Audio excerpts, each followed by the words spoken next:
Hi, everyone. My name is Bruce, and I'm the man with the hands. With me today is Janet from Another Planet, Bear, the Gen X GM, and Six Nation 31 Kings. Hey, Josh, how you doing? How is Doing pretty good. how's everybody doing today? Janet, Bear, you Okay. guys? Um, Just peachy.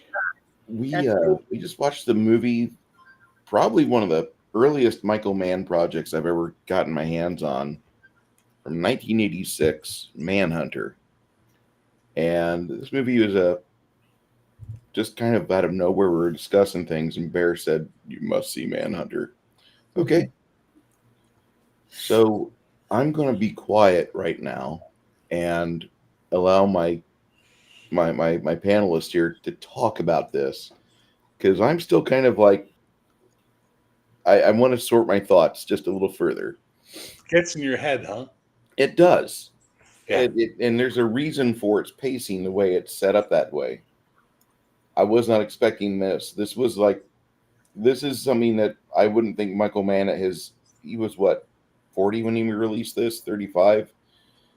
This is early in his career for fiction projects, and he knocked this out of the park, I thought. But I'll shut up here. Janet? Well, I'm just going to say that it's a great film. You should see it. It's much less over the top than Silence of the Lambs or the remake Red Dragon or the TV show Hannibal. It's very much more psychological. It really, really gets inside you. And the pacing induces anxiety. It makes you stress while you're watching it. You're just, ooh, waiting for the next shoe to drop. But you can't tear your eyes away. It's absolutely fascinating. But I'll let the people who've never seen it before talk, since I've seen this movie like a dozen times. Go ahead, Six Nations. I'll let you go. I've seen it like 3 times, Oh, you have? and I should watch the movie. Yeah, I saw it when I was a preteen, and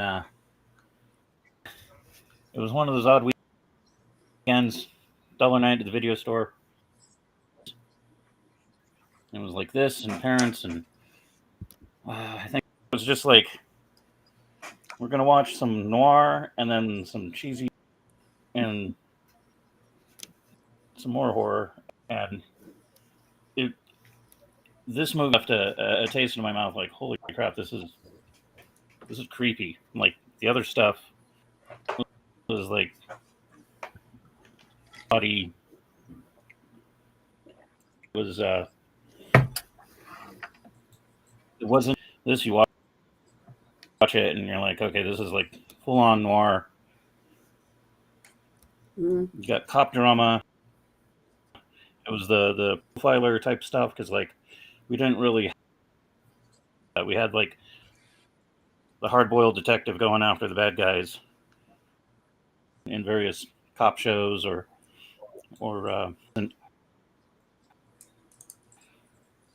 of this caliber. This is Silence of the Lambs, and then we saw that, and as Bear had said earlier, it was more comical and over the top, creepy with your skin. And as a kid, the 40s and 50s noir films, and they got the Michael Mann vibe, which pretty much defined the 80s. Crime Story and Miami Vice and whatnot. And Is this legitimately considered watching a this, noir it was film? like, I would put it there. pile it in with the cop films. Yeah, it's a cop film, but it's not That I saw noir. growing This up. is not a noir film. With the way that he did his shots, him and the director of photography, I would say this movie's really close to being noir. If you guys think so, I disagree, but I'm not going to argue it. Yeah, I disagree too. Well, the reason why I would say such a thing is because a lot of the shots are very kind of like static, and you feel like you are just an observer Like they plant your camera on the wall and they're like, shh, watch. And you're getting to see the entire scene evolve. Things will be in the way so you can't see the actors' faces. Like whenever he first goes and talks to Hannibal in the jail cell, the locking mechanism is right over Brian Cox's face. And I noticed myself trying to lean and look around the fucking locking mechanism and watching that. But all these neat tricks are displayed throughout the entire show where the director of photography is intentionally playing with the camera and giving it this vibe that you are literally part of the action, even if the action's from a fixed location. It's not a dynamically moving or kinetic film. It's a lot of the shots are from planted locations, it feels like. Well, yeah, I mean, like the whole thing with Lecter and the thing that he makes a point of framing it so that the bars never move, right? So no matter which shot you're looking at, the bars are in the exact same place, which is a really interesting technique. But again, hi, Boosh. I agree with Boosh. This is Michael Mann style. This is not noir, in my opinion. Noir is a very distinct type of films and storytelling that isn't just about camera position or lighting. There's a lot of other I don't have the experience that you or Janet have, and I apologize. But I would. No, dude. What is the definition of noir? So film noir is, there's a lot of different film noir, but let's get you the textbook definition and see if you feel it qualifies, right? So if we define film noir from Britannica, film noir is a style of filmmaking characterized by such elements as cynical heroes, stark lighting effects, frequent use of flashbacks, intricate plots, and an underlying existentialist philosophy. The genre was prevalent mostly in the American crime dramas of the post-World War II era. Okay, well, I would say that this does have some noir elements in it. Absolutely, yeah. Because of the you just read it, like there's some definite flashbacks. There's definite stylistic choices with the setups, with how they got the footage. It's Michael Mann. So I think Michael Mann has noir influences for sure. Like, that's clear. He's very influenced by noir films. Like, Collateral is probably my favorite Michael Mann film. And it's got all those elements in it as well. But again, it's not quite film noir in that sense for me. And that's just splitting hairs at this point in time. But this is because Michael Mann has his own unique Michael Mann. Like, you watch the episodes of Miami Vice he directed. You watch anything he's done, it just looks like a Michael Mann film. Did he do Miami Vice? I'd never seen the movie, and I didn't look it up to find out. The only thing I looked up was pictures so I could see what the women were wearing in the thing. That was it. And then I watched it, and now we're talking about it. So I didn't really have any time to really dig up anything. I'm looking at some stuff right now on my phone for like trivia and stuff like that. But what I saw was the opening scene. You're introduced to a man who's already been traumatized and working on fixing his relationship with his wife and his son. You don't see a flashback. You don't really know exactly what happened to him, especially if you didn't see the movie before or put together that it was based on a book or any of that stuff, which I didn't even realize when you guys were telling me about it. I was like, there was a movie before that, you see, when you guys were talking about wanting to watch it. So I'm glad I didn't look it up, because that's the view I had. And it was more like I was immersed into the story because of the hunter and the hunted. I was in between both of them. And I got to see it from like looking up at them as almost like at a childlike, because you don't know anything about them. You're learning as we go along. It's almost like I'm following along, writing notes, like a apprentice or a assistant. Okay. And I'm not supposed to speak. I'm just supposed to learn. So I'm writing things down with both of them. And every time we got a little more deep into Dollarhide's personality, I got a little more creepy. Like I was wanting to step away from him, because he was giving off this vibe that I didn't know if he was going to snap at any second. My heart sank when he met the woman, the blind woman, and they started to connect, because I almost felt like, oh my God, I just need to tell her she's going to die. He's going to kill her, because that's the feeling that I had, because I felt like instant dread whenever he came in the room.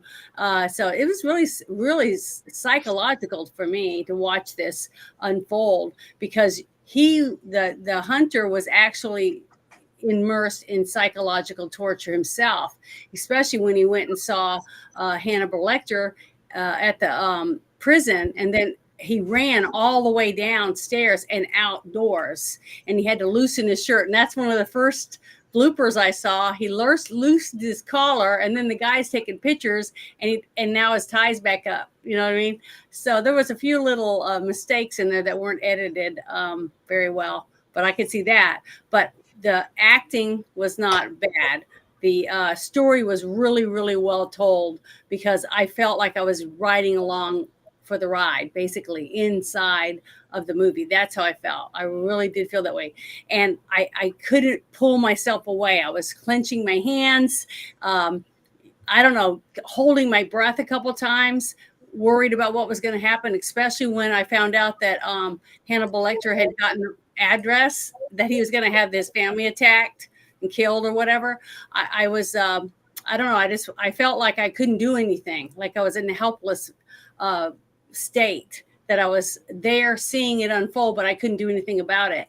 That was very frustrating for me, but that's how real it was for me. It was more like a documentary, or as it was unfolding in front of me, than watching the other movie with Hannibal Lecter and Anthony Hopkins, because I felt like it was a theatrical movie. I knew the whole time, even though it was great, I knew it was a movie. This one, at points, I had to stop myself when I was clenching my hand so tight, digging my nails, and oh, this is a movie. This isn't real.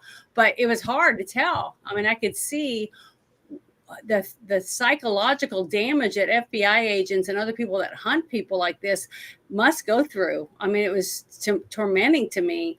And the flashes of just little tiny flashes, like the little girl in the plane when she looks over and sees the pictures of the dead people with the pieces of mirror in their eyes, and she's like, "Mommy, mommy." My heart sank. I mean, it was, I don't know. It was really, I mean, I had goosebumps. I was sweating. I know it sounds really stupid, but I really was that intense to me. That was really scary thriller to me, psychological thriller. Didn't they rent out or buy like 100 or 120 seats on the airplane to get the filming for that? They chartered a plane, to fly from Chicago. They couldn't get permission to shoot on a plane. So they said, all right, fuck you. We're going to go guerrilla style. And they basically chartered a plane for the entire crew. And then the flight from Chicago to Miami, they shot all the scenes they needed in the plane, and they assuaged the flight crew by giving them production jackets from the movie. Mm-hmm. So they that was good. That just shows you that he thinks on his feet. They think on their feet. That's why it was so realistic, I feel, is that when a group of people want to see something come to light, they read a script that's so freaking good, or a story that's so great, they all want to see it come to fruition. You have the actors, the crew, and the director, and the cinematographer, and makeup, everybody all want to see this thing be successful. And that, I can't believe it didn't do better at the box office, because it looked like this was made with care. You know, they did the best they could to make it as real and raw as they possibly could. And I'm telling you, I was in it. I couldn't crawl out of it. It was scary. I probably have nightmares tonight. Right. I thought it was very good. I was really impressed with this movie.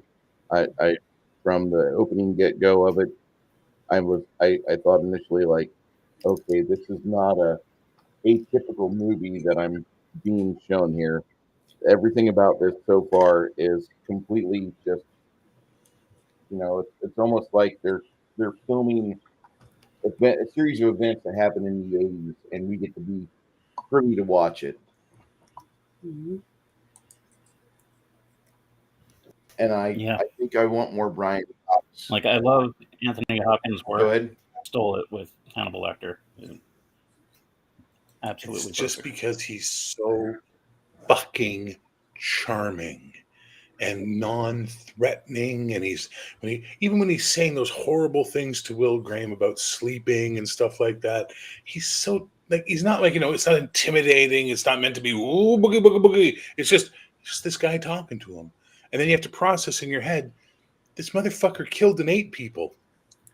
Yeah, but the scene where he's on the phone with him, with the detective, and he's talking to him, and when Graham's on the phone, you feel this instant dread, and oh my God, like he's talking to a psycho, and he's trying to keep his composure and not let this guy get into his brain, right? Then the camera goes to him, and he's laying on the bed with his feet up on the wall, like a little kid playing in the candy store. Man, I'm having some fun with this guy. I mean, you could tell he enjoyed toying with him.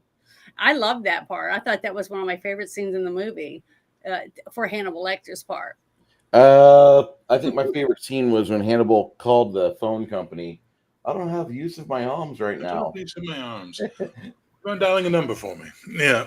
And the whole thing with the gum and how he gets around the phone, it's just brilliant. It's really, it shows you how clever he is too. That's the other thing.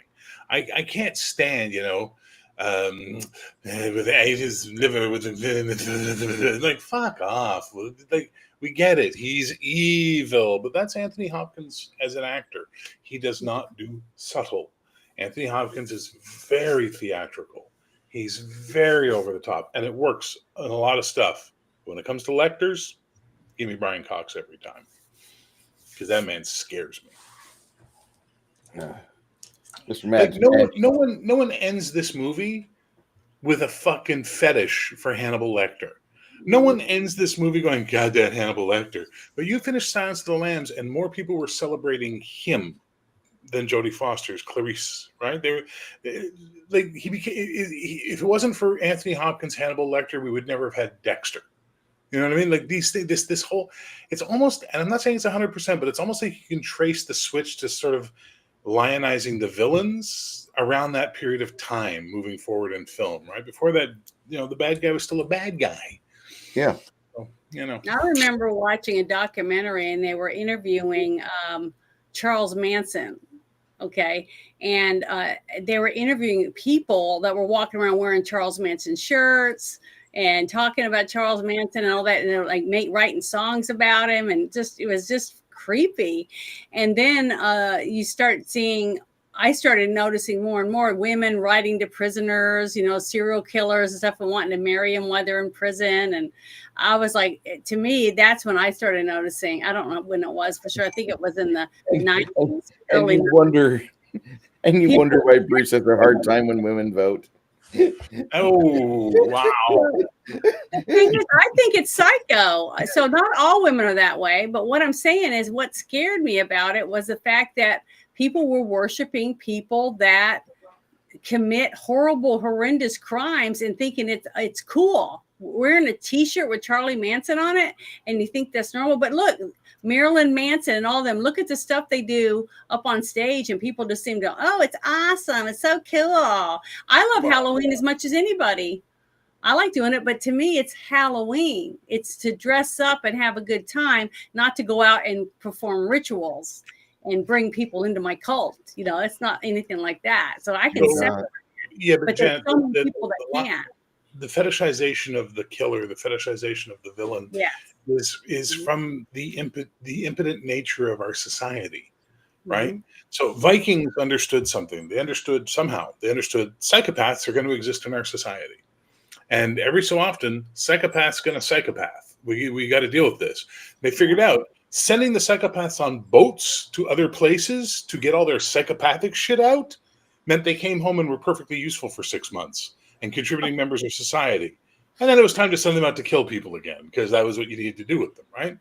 We don't have those outlets anymore. We don't have any kind of outlet like that in our society. They tried to replace it in men with team sports and things like that. But clearly, with the rise of serial killing and murderers and all the kinds of things we've seen over the 20th century now into the 21st century, it's clear something is broken in our psyche in Western civilization. There's a snap. There's something that's gone wrong for us. And that's a symptom of it. The female. So if we look at the psychology of the female choice of breed, right? That's always what it's going to be. Females are attracted to what they want to breed with. That's sort of what they want. So if they're feeling it, they start being attracted to very bad people. Now, we used to see that with, the wife beater mentality or stuff like that. But now we see it with the proposing to serial killers on death row and all this kind of shit, right? And it's a failure of psychology and mental health in Western civilization.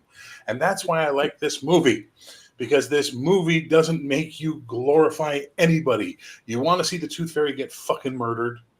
You want to see Lecter no more Lecter, thank you. And you want to see Will Graham succeed. You want to see the hero triumph over fucking evil. And I think if we as a media group or consumer insisted on more heroic films and less anti-heroic films or villainous films, we might actually see society have a little measure of healing happen at this point in time. But what's sad about that? This came out 1986? 86, yeah. Okay, and it didn't even make the money back it spent to make it. That just shows you back in 1986, this kind of movie with a hero that kicks ass and fights for justice, right? And gets his family back. Because this time he wasn't all depressed. He had cuts and bruises on him, and he scooped up his son and was ready to go and be a dad. See, he was back in his realm as a dad and a husband, and he took down the bad guys, right? But the people didn't want to buy tickets to it. So let's look at the biggest movies of 1986. What do we got, boy? The box office for 1986. Let's look into this bad boy. Top Gun. Top Gun, right? Oh, okay. Crocodile Dundee, The Karate Kid Part 2. Actually, I can't believe Back to School made that much money. I love that movie. Aliens, The Color Purple, Star Trek IV: The Voyage Home, Ruthless People, Out of Africa, and Ferris Bueller's Day Off. That's your top 10 grossing films of 1986. Where's Big Trouble in Little China? Down at number 36, number 46? Big Trouble? Yeah.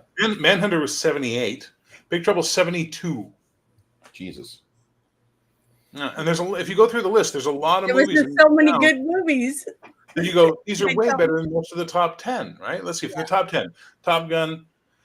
Do you like volleyball? Do you like watching kids play volleyball? Do you like watching guys pretend they're not gay for a whole film and Kelly McGillis have to dress up like a man to get Tom Cruise's attention? Do you like films like that, Bob? Because I didn't go see it at the theater. I didn't go see Top Gun at the movies. I didn't like Tom Cruise. So. Crocodile Dundee is just American representation of Australia in the 80s. Like, you guys were really into ninjas and Australians for some reason in the 80s. I will never understand that. Karate Kid 2 is a sequel. Back to School is an amazing film. I love Back to School. Well, the reason why it was called Manhunter and not Red Dragon was because Year of the Dragon had come out, which is considered one of the most racist, horrible films made in 1985 or whatever it was, or maybe it was in 86 it came out. So Dino De Laurentiis panicked and said, nope, no word dragon in this title. Nope, because he didn't want to get hit by it. Little Shop of Horrors came out in 86. Mm-hmm. I just saw the ending, the not so secret ending to Little Shop of Horrors about 2 weeks ago. Oh yeah, with the alien invasion. Yeah. Brazil came out in 86. Blue Velvet. Oh well, okay. Care Bears 2: A New Generation. There you go. That was clearly the thumb on the pulse of the film. Wasn't Transformers also coming out in 86? Yep, Transformers the movie was 86. Yep. Highlander was 86. I went and saw Transformers. Invaders from Mars, which I love. I didn't see that one. You've never seen that one? Mm-mm. That's the remake? That's the Toby Hooper that's the movie that Toby Hooper made Life Force for. No, I never saw that one. Oh. Yeah, basically he was giving a choice. You got me to watch it, so he was allowed to make Life Force because he agreed to make Invaders from Mars. And he's happy to remake. I thought Invaders from Mars was a game, like on one of those machines, and they had things that went back and forth like that and shot stuff up or something. That's Space Invaders. Oh, okay, that's right. Sorry, that's what it was. Night of the Creeps was 86. I love that movie. I saw that one. Oh, you've never seen Night of the Creeps? Mm-mm. Oh my God, it's one of my top 10 films. It's brilliant. We're going to watch The Stuff before Night of the Creeps, though. The Stuff is good. So they only do the top 200 films here. There was a sequel to Hard Bodies called Hard Bodies 2. Was that a workout movie? No. Was it Hard a Bodies was a teen tit film of the 80s. Yeah. There's a movie I to defy wanted gravity. on the list with Jack Nicholson and Mary Steenburgen. I can't remember the name of it now. When she buys him, keeps him from being hung to work her mine. My mom had it. She loved it. That movie. Oh. I can't remember the name of it, but I want to put it on the list because it's a good comedy romance or whatever. We haven't done a comedy romance in a long time. And I don't normally like comedy romance, but that one I really liked because my mom loved it. Well, then let's do Romancing the Stone. I like that one too. Oh, you've seen it. Never mind. That's a great movie. But I can't remember the other one's name right this minute. My entire gold Owen gem South. Owen South. That's the name of it. So put that on the list, please. What song? What song on the Manhunter track? What song not on the Manhunter soundtrack? Yeah, what song are you talking about there, Bubba? I feel like you're missing the sentence that came before this one. I don't know. Yeah, I don't know. I don't know. This is what you want. This is what you get. Oh, Public Image Limited. I don't know. Is that on the soundtrack? I don't know. I don't remember. And Bush says earlier that like the main reason this movie failed is because it was not marketed for shit. And then whenever critics got a hold of it, they just slammed Michael Mann every which way you could. I don't have the Siskel and Ebert clip about this. I'm sure there's one out there. Did they not like him as a director? I'm willing to bet they slammed the shit out of it because Michael Mann was involved with Miami Vice at the time, if I remember right. Didn't that start in 84? Yeah. 84 is when Miami Vice came out, I thought. And people, like, if you were just into popcorn shows, that was a great popcorn show. If you're a critic, oh, God, I couldn't watch Miami Vice. And the worst part is that they're missing out on something truly amazing, which is that Miami Vice is deep. Like, you watch some of those episodes of Miami Vice, and it's like Michael Mann's depth comes through. You know, amazing shots of the black Ferrari, which wasn't really a Ferrari, driving through Miami at night with those really cool angles, and like, Crockett locked in his head somewhere about something. It's such a good show. People just shit on it because it was popular. It was a very well done show. It was popular for a reason. And yeah, they had hot men and hot women in it. Critics didn't like his style because he had a new way to film things, and they were wanting Car 54 style fucking cinematography because that was what they were raised on. Boring ass, no offense, boomer shit. Yeah. The thing is, he was very how do you put it?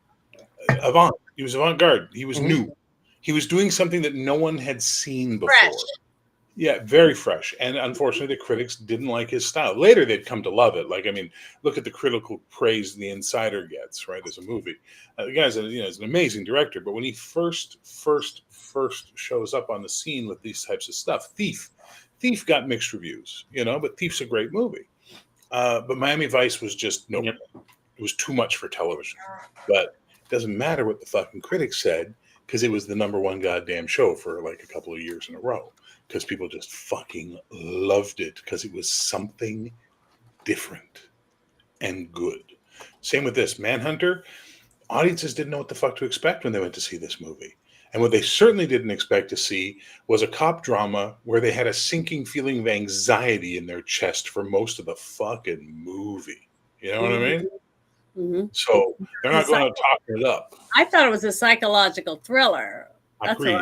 That's how I took it from the very beginning. Simply from the opening, you know that he's been traumatized, but you don't know for sure what it is, especially if you didn't know. See, it's so funny to me that Bruce picks all these movies and he's so critical before we even watch it, simply because of the director. See, I try not to know anything about it so I can just be critical of the overall movie. I like that. That's why I love seeing movies I haven't ever seen before, because I'm totally, it's a blank slate, and I like that because then I'm absorbing, from the backgrounds, the acting, the storylines, whether the squibs were, good, realistic, how they were holding the gun, all these different things. And this put it together and this pick and not nitpick every little thing, because the one thing that makes movies entertaining is the fact that they are unique and different in different ways. If it's exactly the same movie over and over again, I don't want to waste my time going through that shit. If you are involved in the film, if you're watching the film and you're engaged and you're enjoying yourself, you will forgive multitudes of errors and nitpicks. If the film has not brought you in, it's lost you, you will pick out every wrong hair. You know what I mean? Like, it's just something for your mind to do. So well, one thing is some people, they already had their mind made up before they even see it, simply because they don't like the actor that's in it, or they don't like the director or something, the story itself. It's bullshit. They're doing this, that, and the other. And right off the bat, they don't want to see it. It's just bullshit. Why I didn't go see that movie with the Marvel, Miss Marvel, or whatever her name was, Captain Marvel. I didn't go see it simply for the fact I heard enough from other people about the story itself. I said, fuck it. I'm not going to spend my money on a movie that I know is. Did you ever read the old Captain Marvel comics? Yes. Yeah. The one was my favorite character for the longest time. Dude. Monica Rambeau was my girl. Mm-hmm. Like that was my interracial crush when I was a young boy. So here we are, and they're going on about how bold and brave it's going to be that they're naming Carol Danvers Captain Marvel and what a blow for women that is. And I'm like, y'all forgetting Monica Rambeau standing right over here? Like, she was Captain Marvel in the 80s. She's a black woman. Storyline ever. She's a great character. Maybe some. No. Okay, no. Okay, and then you're right. The movie sucked. Yeah, the movie was terrible. But the part that I had the biggest problem is that nobody in media was even paying attention to the Monica Rambeau story, where her father affirmed what she was doing was right, because up until that point, she was doubtful of all the choices and things that she was doing. She didn't even know how she would quit. She wanted to quit. And her father had to instill in her, like, I'm so proud of you. You're my daughter. And here you are being the person I could never be. Mm-hmm. And it's a single black male father telling his daughter that. And I had a couple friends at the time that were of the darker melanin persuasion. And those comics were passed around all of their friends, all their sisters, all their brothers. And eventually, kind of like pick a couple of those up for birthdays and Christmas. Mm-hmm. And I gave that comic, gave like 3 comics away back in 1997, 98 to friends of mine that they were interested in good comics, but they didn't have good choices of comics at the time, because I forget the arc that was going on, but DC had stolen the thunder from Marvel. And people just weren't into reading Marvel. And I gave these comics away. And they're like, holy shit, Bruce is a man of culture. I'm like, no. But having met you, I can clearly say no. Yeah. It was just, I thought these comics were great. And Marvel could have had a runaway hit if they would have just made that series to film. Okay, but this is the same. So you talk about how the media didn't talk about it. Bruce, this is the same media that when Star Trek Discovery launched couldn't shut up about how it's the first female black captain. Meanwhile, all of us are going Star Trek 4. There was a female black captain in there. She was the captain of the Saratoga. Yep. And featured prominently on screen. And what are you fucking timestamp in just a minute? All right. us Trek nerds will give you the fucking timestamp when that happened. Yeah, seriously, but the same thing happened when Voyager came out. Oh, Janeway, the first female captain in Star Trek. We're like, Star Trek 4, motherfuckers. Yeah. Star Trek 4.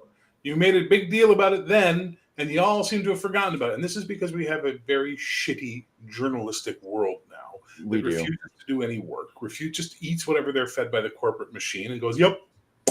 And therefore, as a result, we are uninformed. And if you don't know, you don't know. So you think it's real because the media told you. So it must be the truth. And then as a result, you don't understand shit. So my advice to all of you is turn off your TVs and just go rent movies and and just watch anything that catches your eye, and you'll find shit you love. We did that in the 80s, baby. That's what we did. We went to a video store and just went, what the fuck is this? I don't know. The cover looks cool. Let's read the back. Blah, blah, blah. Goes to a farm and meets an alien that eats his dog. Okay, let's watch this. Fuck it. And we discovered movies like Reanimator because of that, and movies like Pumpkinhead, and just. Well, we were lucky that we were able to do that in the 80s. Frankenhooker had the talking cover in the 90s because we didn't have press the button. We didn't have Snapchat, we didn't have TikTok, we didn't have all that shit. That's very true.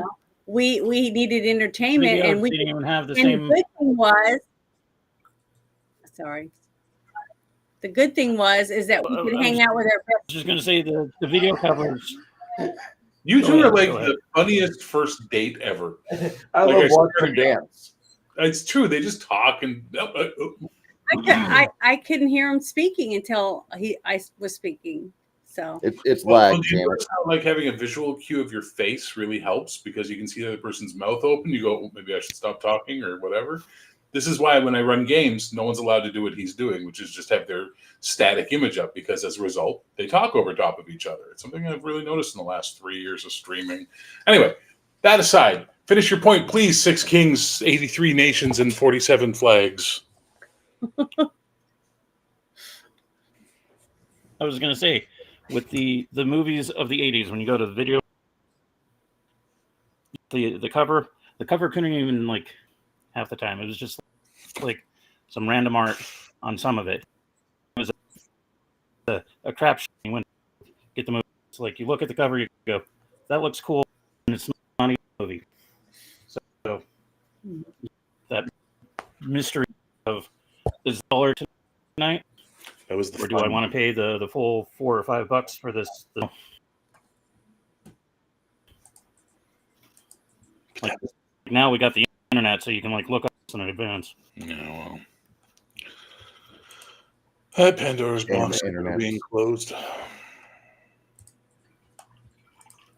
I don't know. I was really impressed. I went into this movie mostly blind. I only knew one thing. Brian Cox was Hannibal Lecter. And as I watched the film, Petersen really sells his role as a cop that's trying to keep everything separate so he can go home to his wife and kids and be a dad. And I thought that his participation in this movie, probably he's the one part about the film that some people would say might be the weakest part, but I really appreciated being able to watch him struggle. And I think he gives one of the better performances that I've seen in a crime film, especially before 2005. I don't think I've, really seen a cop struggle so much with what they're going through and what's going on. And whenever he's sounding things out and putting it all together, you get to be that fly on the wall, and you get to watch him literally piece this together in the eureka moment. I think Petersen is really a fucking good actor. I want to watch more stuff with him in it. And from what I was just reading just now, he did a lot of work with William Friedkin, and who's one of my favorite directors, rest in peace. And he has worked with Michael Mann a couple times. I've not seen Thief. Is he in Thief? I think he is. I think he's in Thief. Yeah, I could stand watching this guy a couple more times because he seems like he's a really good actor, and he's able to transfer what he's able to get out of the script to the screen very well. And for a main character, for a good guy, you usually don't have that. The good guy's the putz in the movie, like Val Kilmer's Batman. He got to be in the Batman suit while everybody else acted around him. And that just, this is a really refreshing, pretty fucking good movie, and it has a lot of layers to it. I'm very pleased. It's a good movie. It's a very good movie. Yeah. But what I was going to say earlier, can I say that now?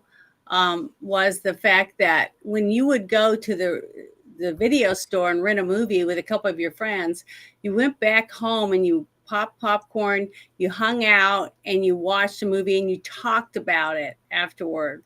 You discussed it, and then you recommended it to other friends that weren't there. Today, you go and you spend $20, $35 for two people to go to the movies, and you watch a movie. Nobody talks about it. You go home and that's it. That, you know, it's just over with.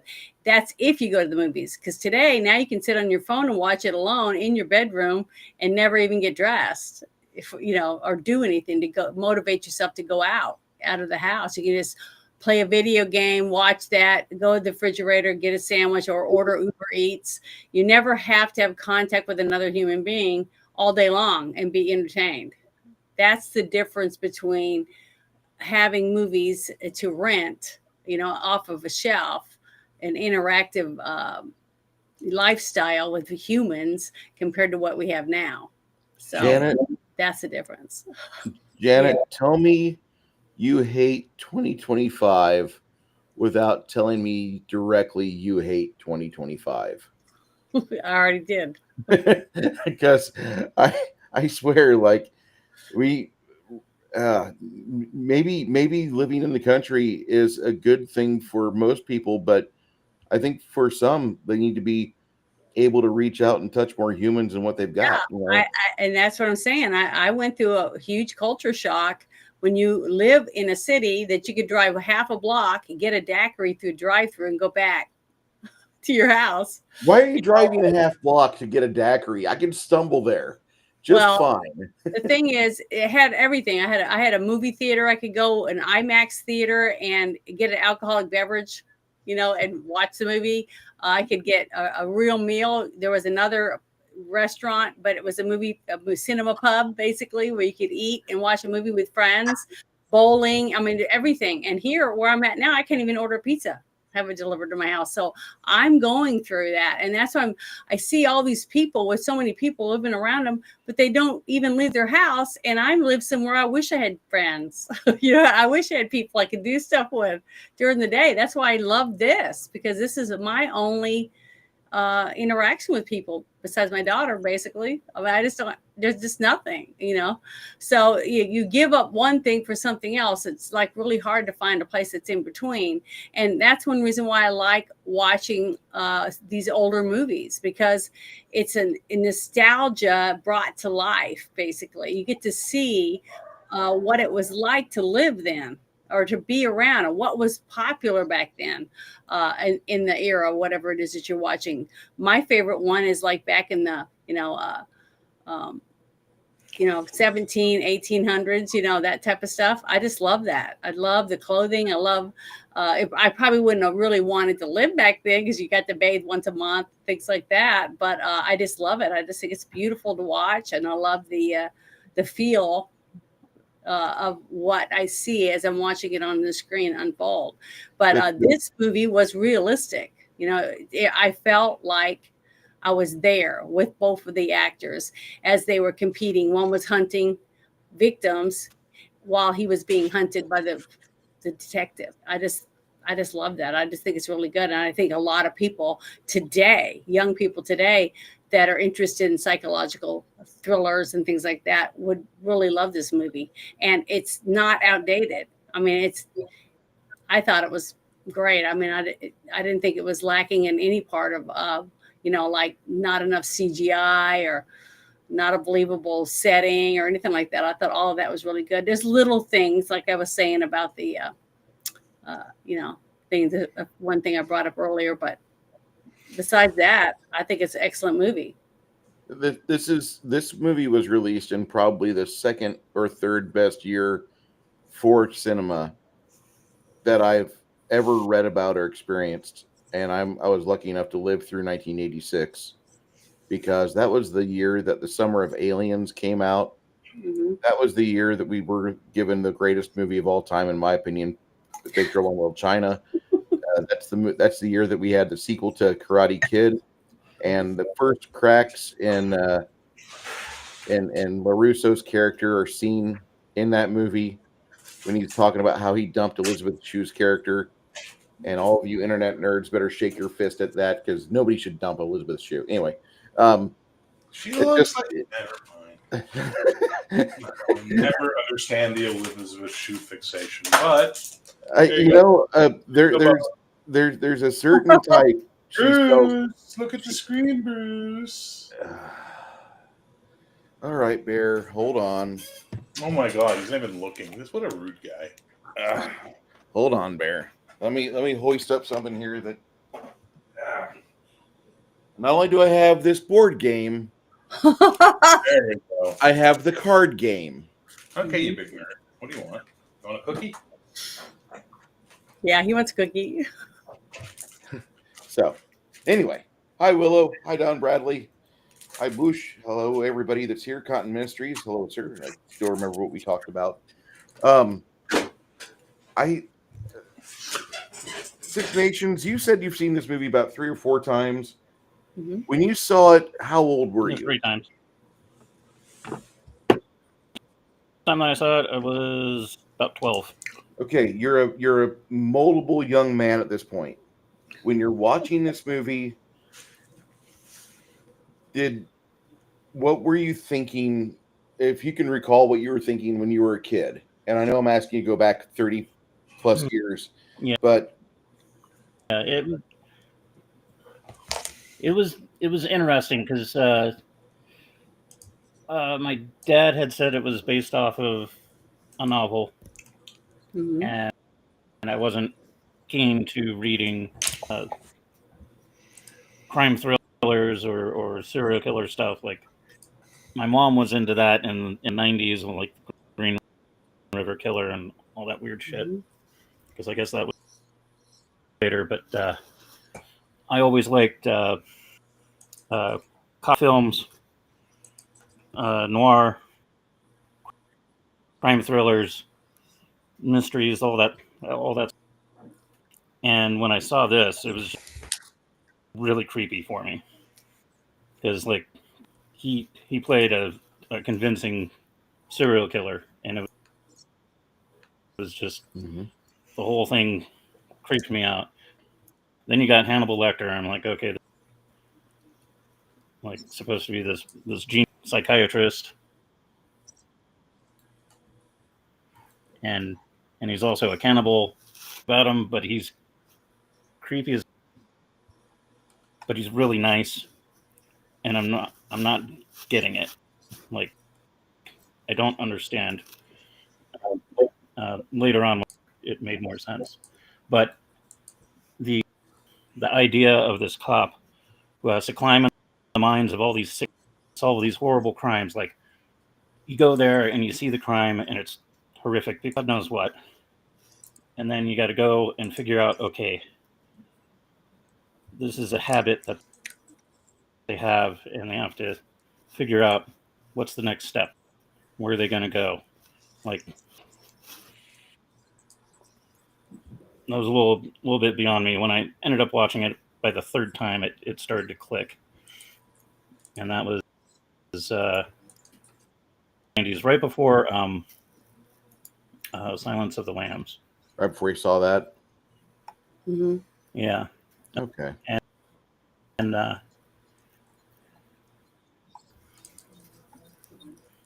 no, it was a lot different from the, like, you know, the police dramas from the 40s and the 50s, like that vibe.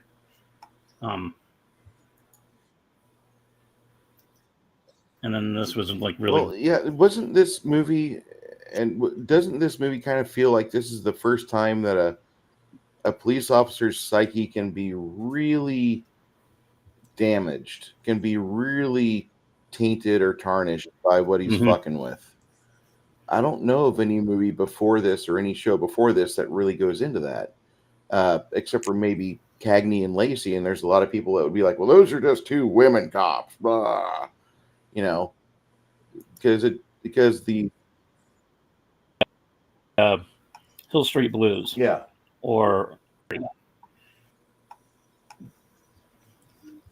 like, you get the whole cop angle, but it's not at a what is the word I'm looking for?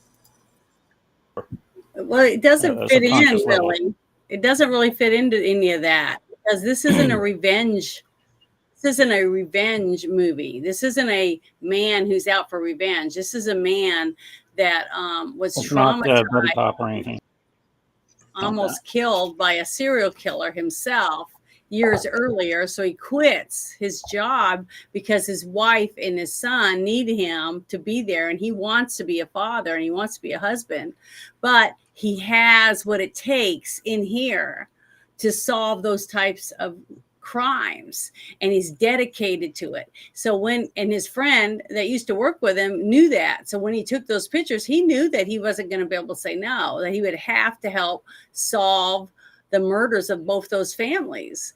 And because it's something that he just feels like he's drawn to do, that he has to do. He has to be successful. And even if it takes a few more murders to get there, they know that he was going to figure it out, that he's able to get on that level. And there's real detectives that can do that type of thing on a psychological level, be able to think and figure out where this person's coming from to be able to catch them. That's why some of these shows, if you watch some of these documentaries that with the FBI, a lot of them have said they went to see other serial killers like Ted Bundy and stuff to help catch the Green River Killer. And that's real. That's actual things that the FBI did because they were desperate. They didn't want to see any more bodies, washing the shore, found out in the woods. Our whole families, like BTK, killed for over 30 years, whole families of people. And then you had the other guy, the one that was in Missouri that was killing people. California, the Golden State Killer. It's disgusting. We have active serial killers all the time, and people can connect with that because we all know some story about some serial killer. So to me, seeing him get in there and trying to get in there and hunt this guy, not because, he hurt my family. It's not like, what was that other movie with Charles Bronson or whatever? Death Wish. Okay, Death Wish. Okay, those were kick-ass. My mom loved those movies. But the thing is, it's nothing like that. This is basically, it almost seemed like a real life FBI agent, and you're seeing step by step along with him as he slowly sees walks through the places and absorbs the information and then tries to put it together, saying, what are you looking for? What are you seeing when you look at this woman? That type of thing. He's trying to figure it out, and he does step by step. When he finally realizes the connection between the two families is through the photo lab, because he already knew what their pets looked like. He already knew what the inside of the house looked like, where their rooms were, everything, because he watched movie after movie after movie, which made you want to go, fuck, I'm not going to let anybody develop my film. I'm not sharing my stuff with anyone because some psycho might really decide to use that aspect. But I just thought it was tremendous at making me understand what the police officer's psyche was going through that, and the turmoil, and the when he found out that Hannibal Lecter got his address and had that guy going to go after him, his family. To me, like I said, I was clenching my fist and I was sweating. I couldn't do anything. I felt helpless while I was watching because I was immersed into the movie like it was a real life thing that was happening right in front of me, and I couldn't do anything about it. That's how good this movie is, and there's not a lot of movies that can do that and make you feel like you're involved in it in that deep wise. And that's why I'm surprised that it didn't do way better at the box office, because it's a very well done movie. It's very well made. It's very believable. In retrospect, there's been a lot of people that have come around since 1986. And they have started to declare that this movie is probably one of Michael Mann's shining early glimpses of the genius that he had. Now, people like myself that watched a lot of Miami Vice when they were a young kid already know that Michael Mann was a genius. We already remember the good times watching that show on a Friday night.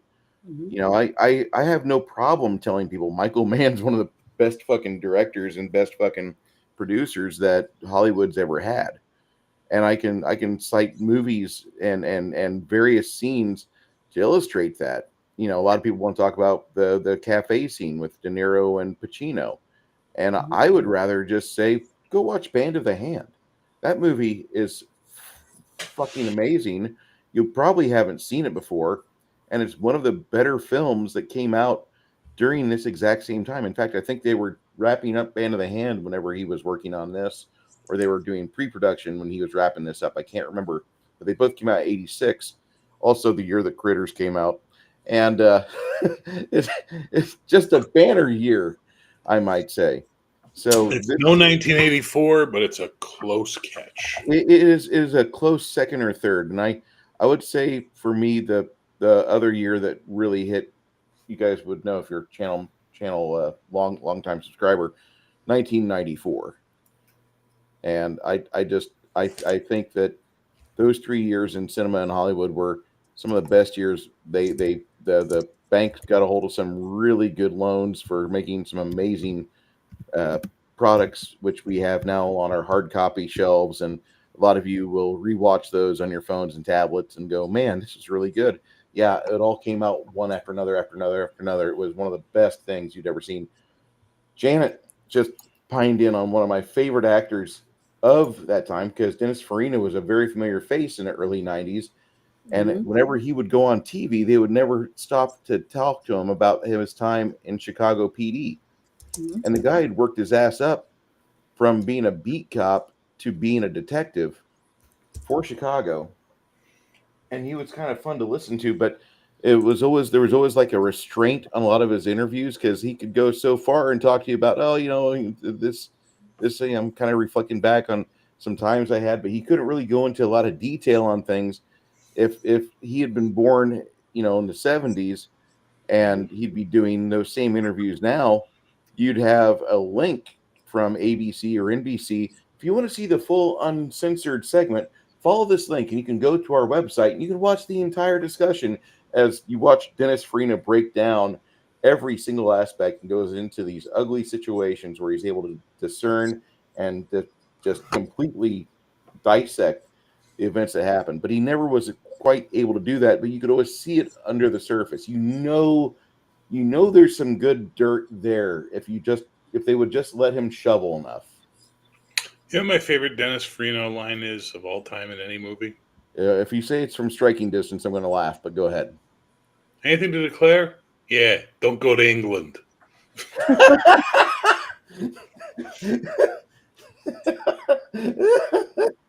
That resonates strong. Snap. Such a good movie. Oh, I love Dennis Farina. I think he's one of the, sadly, you know, he's passed, but he's one of the gems that Hollywood got a hold of, and they were able to mine his work and just let him kind of have PTSD on camera, and it was a lot of fun to watch, or nostalgia, whatever you guys call it. So, Bear, upon watching this film, upon recommending this film, somebody who hasn't seen this movie before, I already know you're gonna say, yeah, go see it. But I would also like to ask, what would you tell somebody before they see this movie to be kind of aware of, or is there anything in particular that you would want them to have particular intentions to view or to be mindful of? No, just open your fucking mind. Just lose yourself in a film like we used to. Take the time to invest. Don't fucking be on your phone. Don't pause it 8 times to go take a piss. Watch the fucking film. I don't care if it's Manhunter, Star Trek 6, The Undiscovered Country, The Phantom. I don't care what movie it is. Watch the fucking movie. I am so tired of the way people watch movies now. They turn them off halfway through. They get on the phone. They do this. They go make supper. It's like, no. In the old days, you blocked out the period of time to watch the fucking movie. And that was, I'm watching a movie. Hey, the phone rang. I'm ignoring it. I'm watching a movie. This is no, I'm worried about dying. I'm watching the movie, right? we have become too accustomed to pausing movies. We've become too accustomed to the home experience. But back before we had VCRs in every house, and they were considered rare, where else did we watch movies other than the cinema or the drive-thru? TV. Well, how much time did you have to go get food? You had all the time in the world before that. 2 to 3 minutes. 120 Maybe. seconds, 240 seconds, maybe, if you were lucky. It was a big commercial break. And then there was no stopping it. It was the mad dive over the couch to land back in the seat and then look at your sibling and go, what did I miss? You know, because you were too busy getting nachos for everybody or making popcorn in the microwave, or whatever the case may be. You need to watch the fucking movies again. There's a movie that I love called Session 9.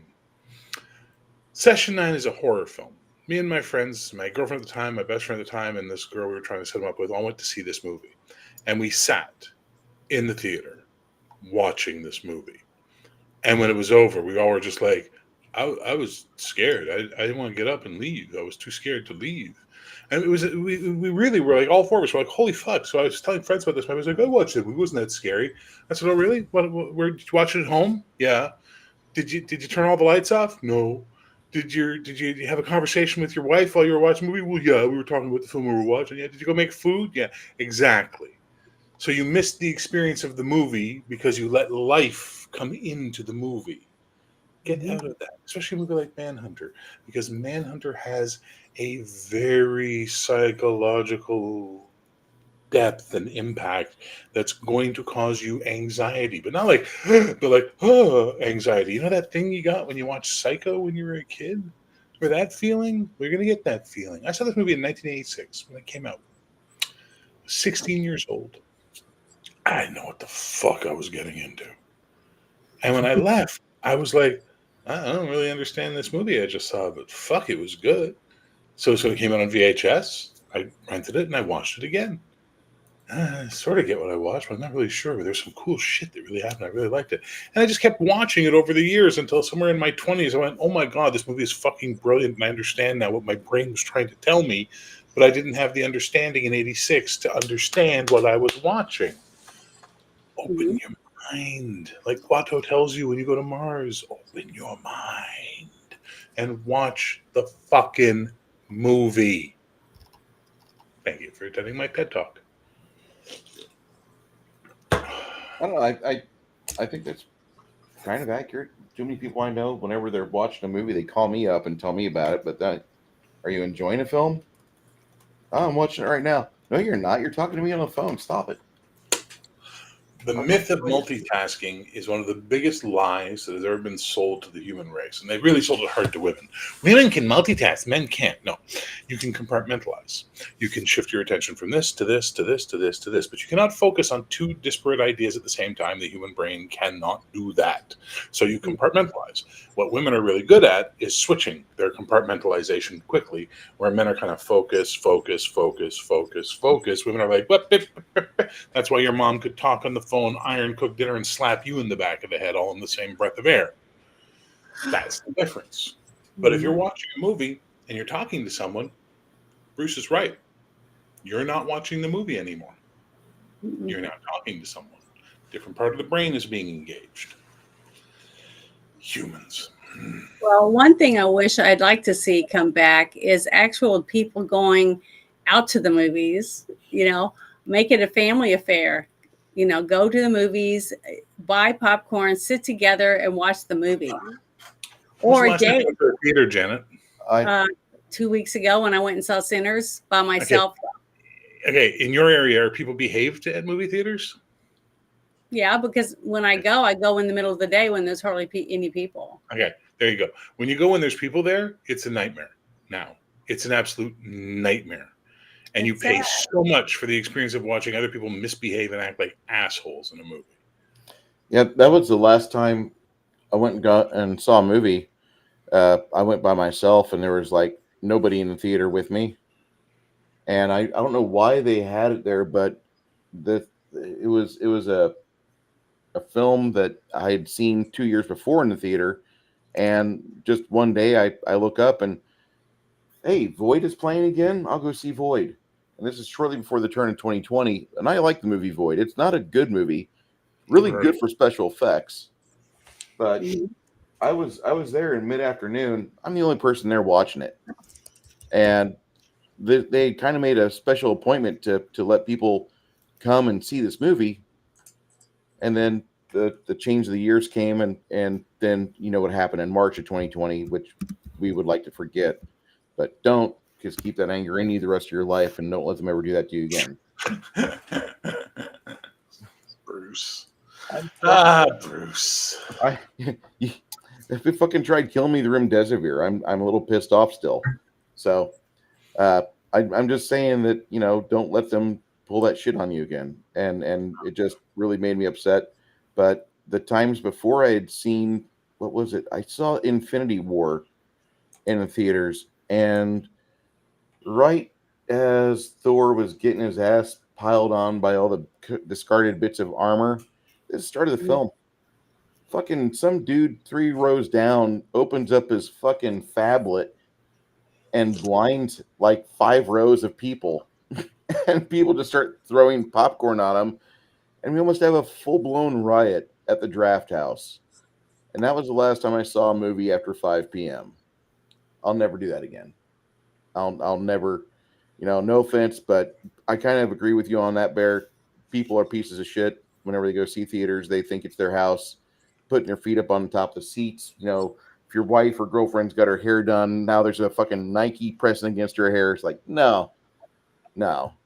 So I'll go see movies during the mid-afternoon when the kids are in school. That way it doesn't look like the time that Six Nation 31 Kings went to the movies, and they had PTSD for months after that. Well, the last time I went to the movies at it was an IMAX theater in Metairie. Okay. And it was 6 of us. And my girlfriend had those shoes that light up when you walk, which I had no idea she had those on. But when we get in there, we've already had a couple drinks when we went anyways. But we went in, I'm trying to remember the name of the movie, but it was a scary one. So every time she gets scared, she'd bounce her feet and the lights would go off. So we finally said, take off your damn shoes. So she did. But there was people behind us that kept laughing and talking loud. So we knew they weren't watching the movie because it was a horror movie. So we just turned around and told them, shut the fuck up or get out. They got up and left because enough people were saying, shut up. Nice. I almost got into a fight last time I went to the theater. And it lasted exactly as long as it took me to stand up for the other person to just go, "Whoa, this was a bad idea. I'll stop now." So, you know, sometimes, oh my God, yeah. Too. But the thing is, sometimes, you know, if you speak your mind, it works. And what's great is that there's like, if you get there early, you can see a lot of people on their phones and blah, blah, blah, and stuff like that. And one thing I hate more than anything is when someone puts their feet up on the back of your chair. I hate that. That's my pet peeve. But no, I go in the afternoon. This is because it's easy for me, you know, in the afternoon about the 2:30 or 3 o'clock movie. And it's perfect because there are people there. When I went and saw Deadpool, it was almost completely packed. That's almost too late for me to go see a movie. Everyone was good. They sat, they watched the movie, they laughed when they're supposed to, and they went, oh, you know, stuff like that. But you got to expect them to react, but I was reacting. So, but they weren't on their phones. They were watching the movie. So, I don't know. I guess I've been pretty lucky. I've had very few bad things happen at the different movie theaters that I've been able to go to. Okay. I'd say it started doing 2000s, 2010 and on. It started, like, unless it was a midnight showing where you expect people to interact and whatnot. Yeah, for the most part, if it was like a matinee, you might have better luck, at least in my area at the time. I also had video rental where they would go out, or there's going to be something showing up at the cinema. So we. I'm sorry, I just have to deal with Bush here really quickly. Take their advice, and since they knew the crowd. focus on two separate things at the same time. You can compartmentalize, which is switching between two tasks. So Bruce switches between painting and talking. When he's painting while he's talking, he's not focusing on the painting. He's doing something basic. If he focuses on the painting, he stops talking or starts going and making noise. For the love of Jesus and Mary, for fuck's sake, you fucking pedant. Are you happy now? You win somehow? Is that what we just did? Fuck. Dear Lord, brother. This is why we can't have nice things anymore. This is why we can't go to movie theaters anymore. This is why we can't be in public anymore, because everyone's a fucking genius now. And everybody just wants to prove everybody wrong, and no one wants to be part of communities anymore. Communities are dead. And that's what breaks my heart. Breaks my fucking heart. How and I hate the internet and I love the internet, because I would never have met you guys without the internet. And I adore you guys. You're amazing. But at the same time, I see the damage that the internet has done to humanity. And I'm just like, fuck.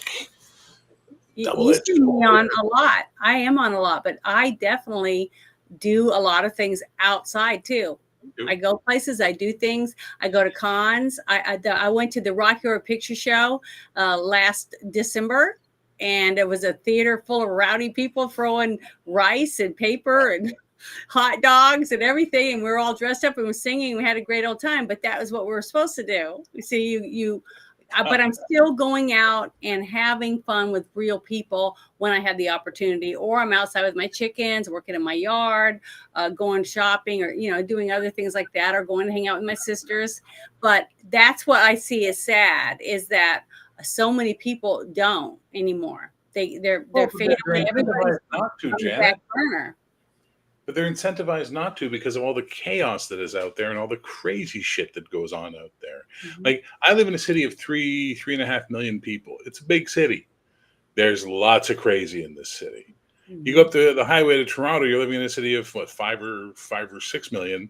Well, lots of crazy going on in that city. Imagine New York, where on any random day you've got about 26 million people going through that fucking city. Mm-hmm. How much crazy are you going to get, right? So there's a really big difference between living in, like, say, a small city of 100,000 people and in the rural area around it versus these big urban centers. And the big urban centers have lost their appeal for a lot of people because of what you're talking about. You can't do these things. It's not safe anymore. I stand here in the kitchen doing my dishes, and there's a sort of a field between the two sets of buildings over there. It's weird. It used to be a street. Now it's a field. Who knows? And there's a tree, and I'll see teenagers hanging around the tree smoking. And my brain goes, well, they're up to no good. Mm-hmm. You know what I mean? Like, that's just the way it is now. I can't help it anymore. Well, wait, hold on. They're just teenagers. They're just Are they just teenagers, Bruce, or are they serial killers? I would rather think that they're teenagers doing what I did when I was a teenager, getting away from mom and dad, a mile away from the house, with a fucking ugly ass Marlboro cigarette dangling out of my lips, trying to figure out how this inhale thing works. Mm-hmm. And I didn't ever get good at that. I suck as a smoker. So maybe I would like to think that, like, the teens that are out there want to get away from mom and dad and look cool smoking cigarettes with all their dumb friends, that will continue to be a thing as generations go on, because you'll have parents like, don't experiment, don't do stuff, don't try new things. It's not good for you. It's addictive. And absolutely. Kids are kids, and they're gonna fucking experiment with shit, and they're gonna go do stuff that they have probably no right to try, but they're gonna do it anyway. And this is how you have teen pregnancy. This is how you have teen pregnancy. Well, thank you. You're 100% right, because the reason I left where I was, and my city wasn't anything compared to what you're living in right now, is because I was some things happened when I was just going to my car from the grocery store, and I started thinking about it. I don't know what if it was nighttime? What if nobody was around? What would have happened differently, even during the middle of the day? So I started thinking about, I need to make some changes, because I don't want to live. I don't want to disappear and no one find me. So, but I grew up in a town of 2,000 people, and we had violent crime there, of course, as well. It happens everywhere, right? But what this movie does is it puts us into the place of something we've had to deal with since the 70s, as a real palpable thing, which is the idea of serial killers. Like, we didn't really think about them much before the 70s. And the reason we started thinking about them in the 70s, they'd always been there, was because the media started talking about them endlessly. Because the 70s is when they figured out if it bleeds, it leads, right? They honed in on it like a fucking laser in the 70s. And then it just continued all the way up through the 80s and everywhere we get now. So now we're in a point where we look at a movie like Manhunter and we don't go, how shocking that this man would go and kill these people. No, we just go, yeah, okay, yeah, that makes sense, yeah. See, That's I'm glad I'm not terrifying. like them. That's why I'm glad I'm not like everyone else, apparently, because it's scary to me.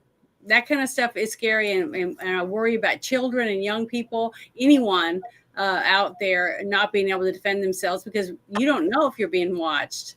Just like what we saw when he was off in the woods and he climbed up the tree to watch. No one even knew he was there. Sat there long enough to carve that symbol into the wood and everything, and take pictures. Yeah. It's scary. I mean, because it is happening right now. I was reading something the other day. They got another woman, another body found somewhere, like in I think it was in New Jersey or whatever. So, we got a serial killer loose somewhere up there in New Jersey, and it's just horrible to think about it.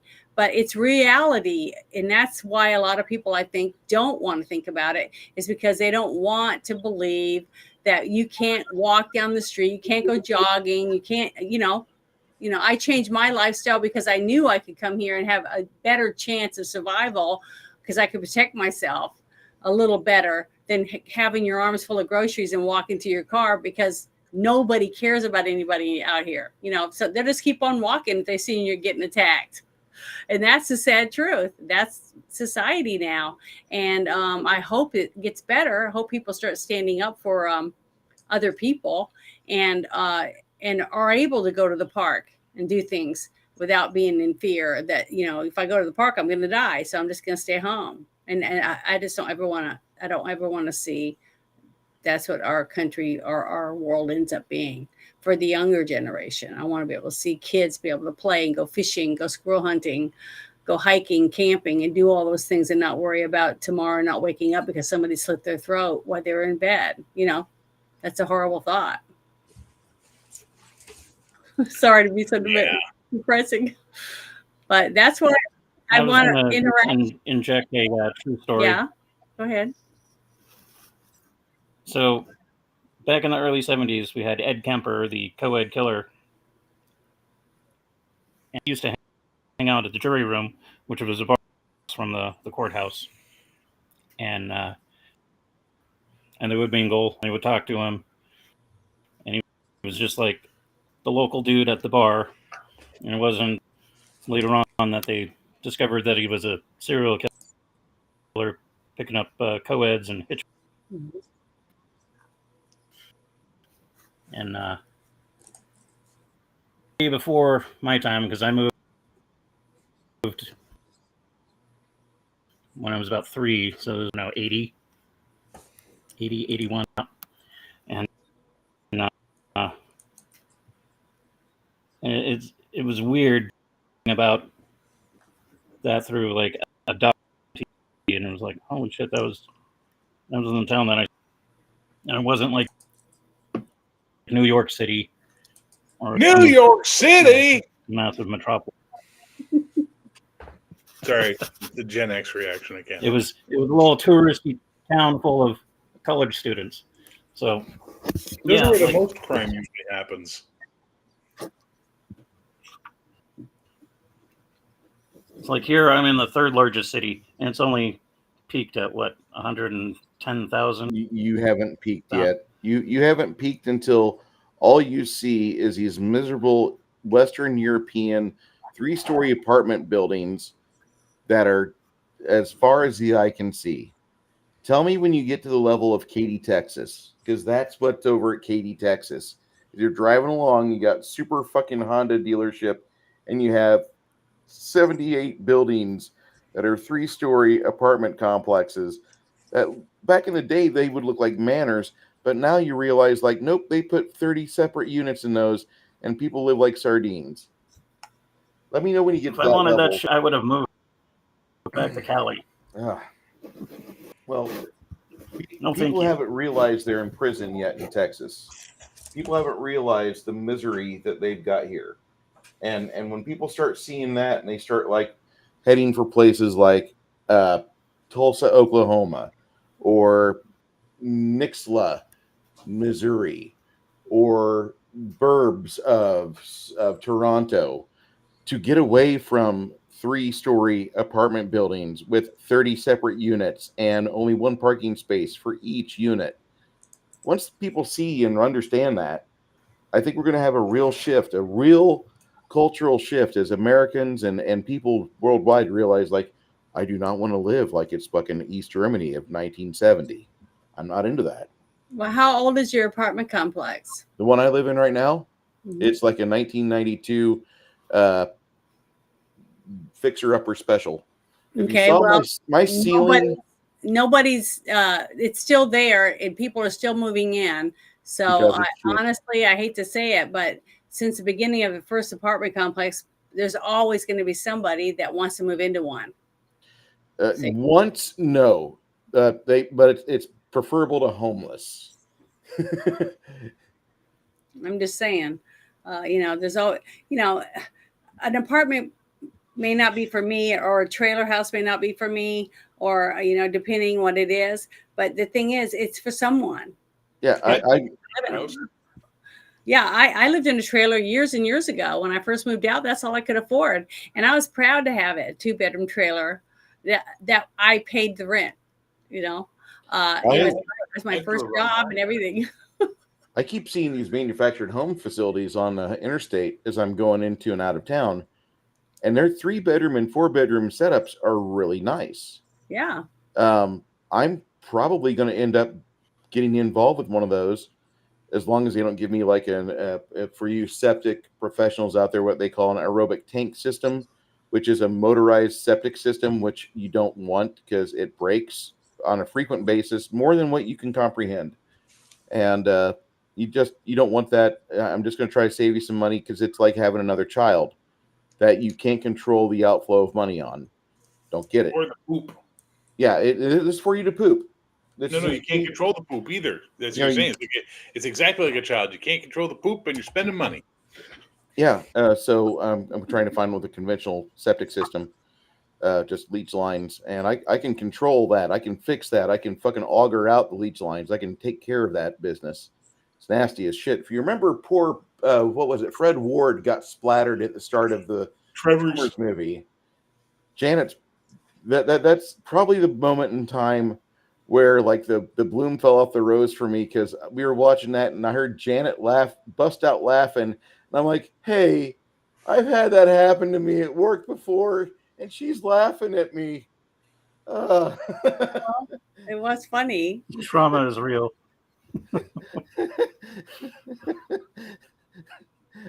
So back to the movie. Huh? Sorry.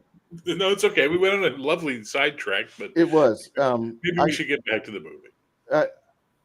I want to know what the people that have seen this movie before. I want you to put your honest thoughts about Manhunter 1986 in chat.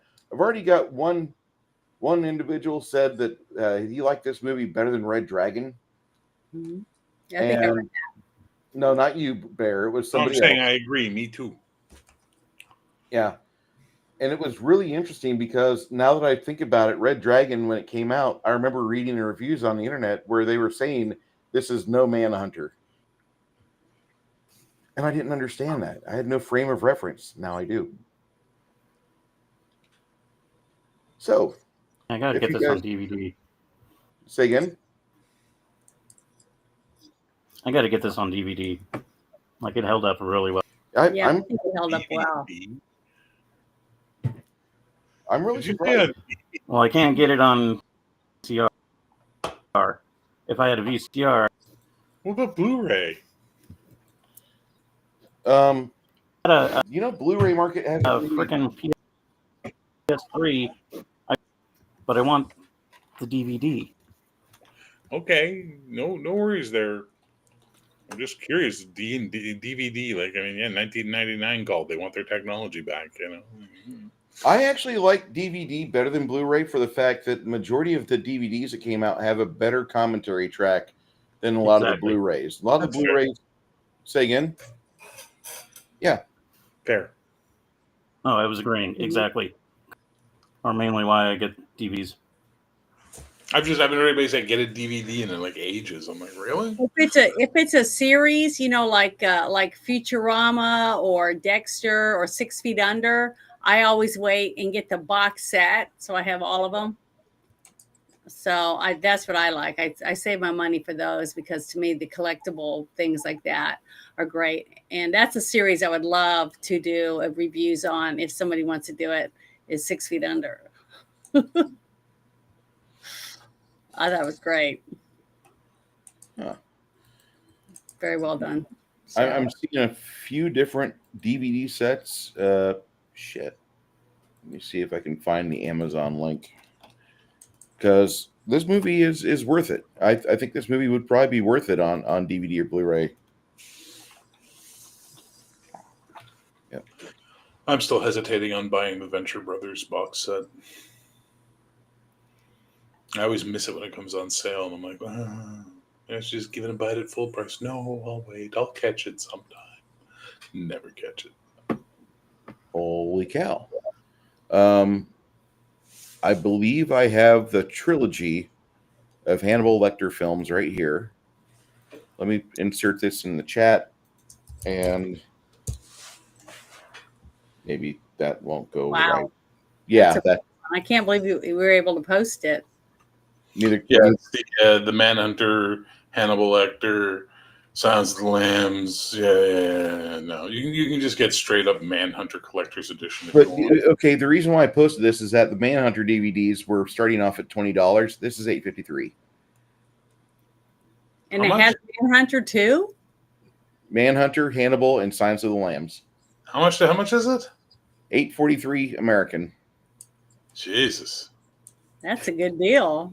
Yeah. That's on DVD. Everything else was fucking $20 and up, and that was just for one movie. The other, if it's separate DVDs, you got new coasters, guys. So, I'm just saying. And that's not out of the back of some dude's truck. No, I'm not buying it from some kid at a Church's Chicken with a fucking accordion of DVDs. Bear, what do you think about this movie? What's your rating, sir? Thumbs up. It's a yeah. Okay. If I was less tired and less hungry, it'd be a very enthusiastic yeah, but I'm tired and hungry now, so it's just yeah. Oh. Yeah, I'm hungry right now too. I don't know why I'm so starving, but I'm very hungry. I really love this movie. I was really impressed because when you showed me the trailer, I went, oh, because it kind of looked lame for some reason. I don't know why. I was like going, oh, it's going to be one of those B-rate, thing. That's what I was thinking. I guess, like I said earlier, if you have something in your head and you just go with it, it will ruin it for you. So don't let that ruin it. So when I saw the movie and I got to sit down today and watch it, I was very impressed with it. And my rating for this movie is a 9 out of 10 because I thought everything about it was well done. I thought the acting was excellent. I thought the script was very, very good. I thought every single person they picked fitted the character. I can't even envision someone else playing any of the people. Even I didn't have any trouble at all with Hannibal Lecter being this Hannibal Lecter. I mean, I didn't even think about the other one. This was a totally separate movie to me, and he was great. I just loved that. Especially, I told you the one scene when he was talking on the phone, it was very intimidating, and then the camera goes on him, and he's all laid back on his chair or on his bed with his feet in the air, like he was a kid at a candy store. I just loved that scene. It was my favorite scene in the movie with Hannibal. And I don't think it was outdated at all. I mean, they didn't have cell phones. They didn't do a lot of the things that you normally would see out on the street, but it didn't matter. Like the wheelchair coming at you, flaming. I jumped when it was coming. The guy turned. I mean, it was just very well done. And it wasn't comical. It didn't look cheap. It didn't look cheesy. It looked like a very real drama. You know, it was like a drama unfolding. I loved it. I thought it was really good and intense. I was white knuckled through most of the movie, and I was creeped out, and I wanted to help so bad, and I couldn't, you know, because it was a movie. But I loved the ending, to see him smile when his son comes up and he's all bruised and stuff, but he was able to be the dad that he wanted to take the therapy for the first time after he almost got killed by Hannibal Lecter. So I thought it was a very good character arcs for everyone. The wife didn't give up on him, even though she didn't agree with his decision. She was there for him, and she did what she was supposed to be supportive to her husband and her child. I like that. It was a good portrayal of a wife and a mom to me in this movie. And the guy that was was it Farnia? That was his partner. Yep. I thought he did a phenomenal job as a partner.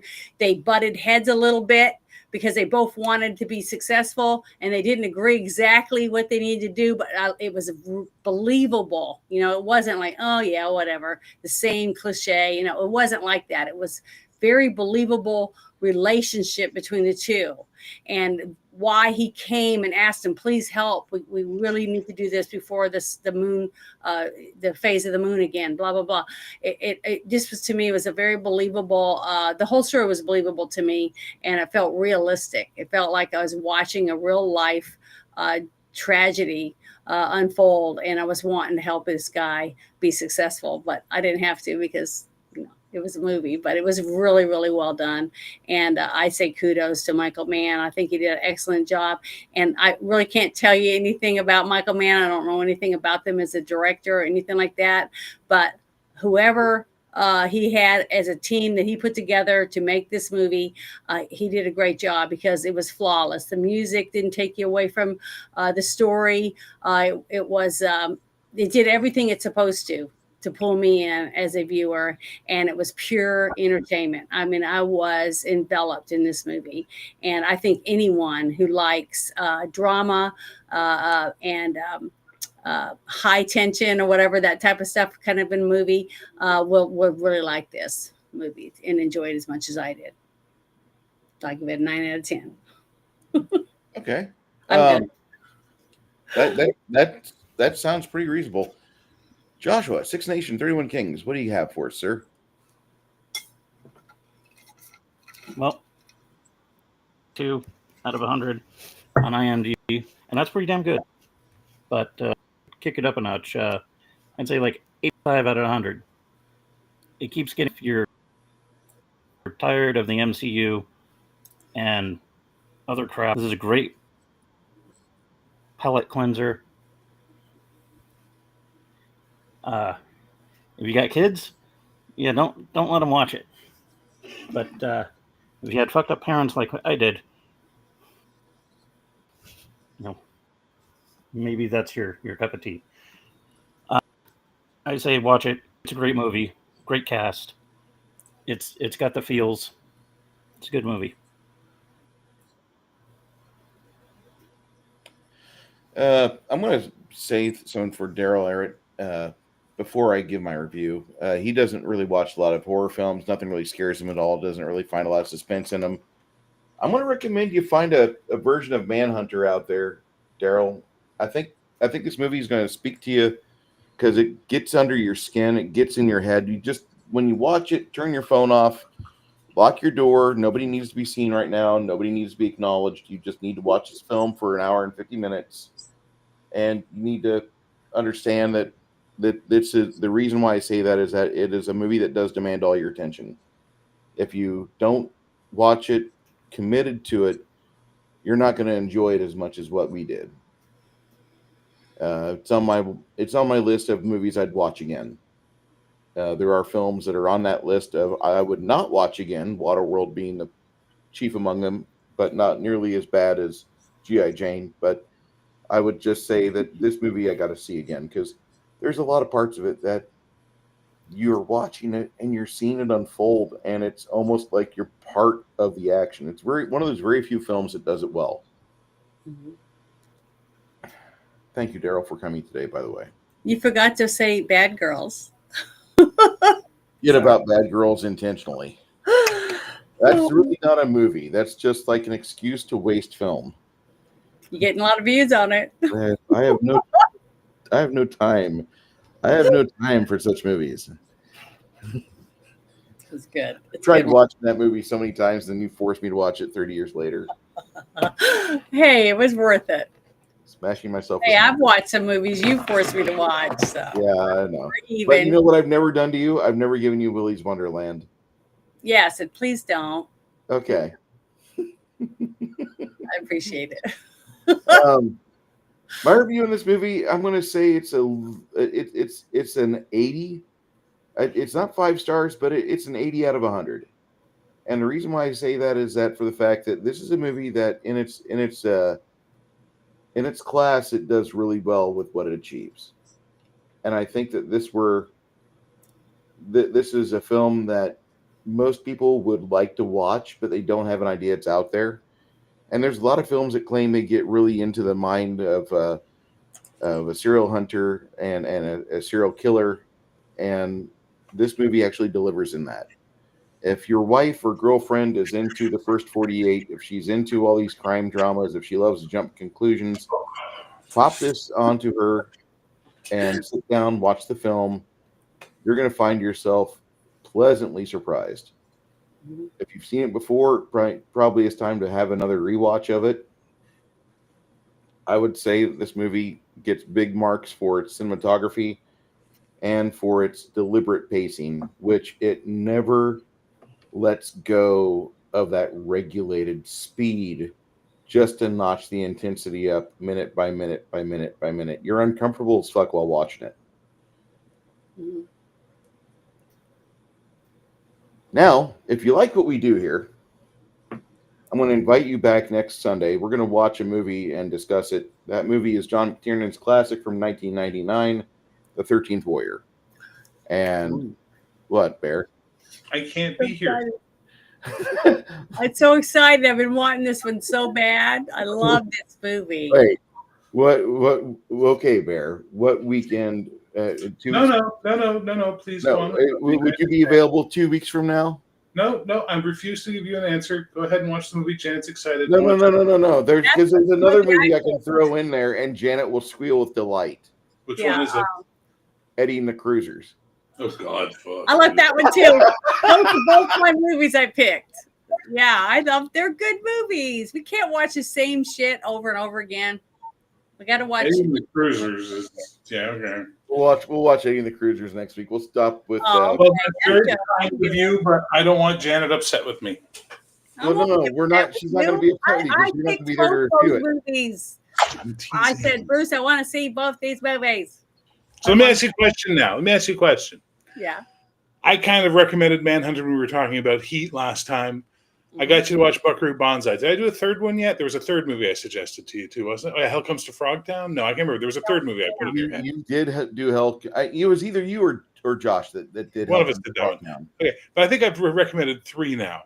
Have I steered? I thought it was hard to go. Have I steered you wrong yet? No, I've enjoyed them. I've enjoyed both of them so far. Crow. We watched Crow. Come on, man. Crow was good. Love it. Crow was good. I hadn't seen that one. So, yeah. What are we doing Last Starfighter? The Last Starfighter, we did that last year, but I've seen that before. It was good. Good for you. Anyway, yeah. But, yeah. I can't be here next week, but I can be here the week after. So I'll definitely. There's only been a couple of movies that Bruce has recommended that I was like, oh, my God. And I dodged a bullet because I went on vacation and babysat 2 dogs and missed hundreds of beavers. And I'm so happy I missed it. You should have seen it. You guys had fun, right? It was a good man's movie. You guys had a good movie, period. It's not a man's movie. Yes, it is. With a name like Hundreds of Beavers, like it is a man's movie. It wasn't like Snatch. What's the name of this movie? Hundreds of Beavers. Really? Yeah. It's like I'm so thankful I did not. I saw the trailer and that was more than enough. And I'm so thankful you guys got to enjoy it and you had a great time watching it. So I can't believe it. Yeah. So my next vacation, I want you to do another one. I'm glad I missed it. It's one of those movies you had to call up a video store to see if like a new release got put in and you could like order it. person on the other end didn't know if it was a porno or if it was like a legit movie by the title. A porn would have been better, I think. We do have on the list for tentative but not announced would be Flesh Gordon and the Memory Mountains. No, I've already had Flash Gordon. And then there's Flesh Gordon and the Cosmic Cheerleaders. Well, I never saw either one of those, but we did Flash Gordon. It was good. You've not seen Flesh Gordon, Janet? Mm-mm. I've only seen 2 porns my whole life. Good night, everybody. I've only seen 2. I went to a theater in Florida and watched them, Dead in Miami. I laughed through them because I didn't know what to. I was like, "What the hell am I watching?" It was terrible, bad acting, bad sound effects. I mean, all of the above. Oh, come on! They have the special effects from Captain Kangaroo now. Come on. Oh, it was horrible. So I have no need to watch porn. I'd rather make my own.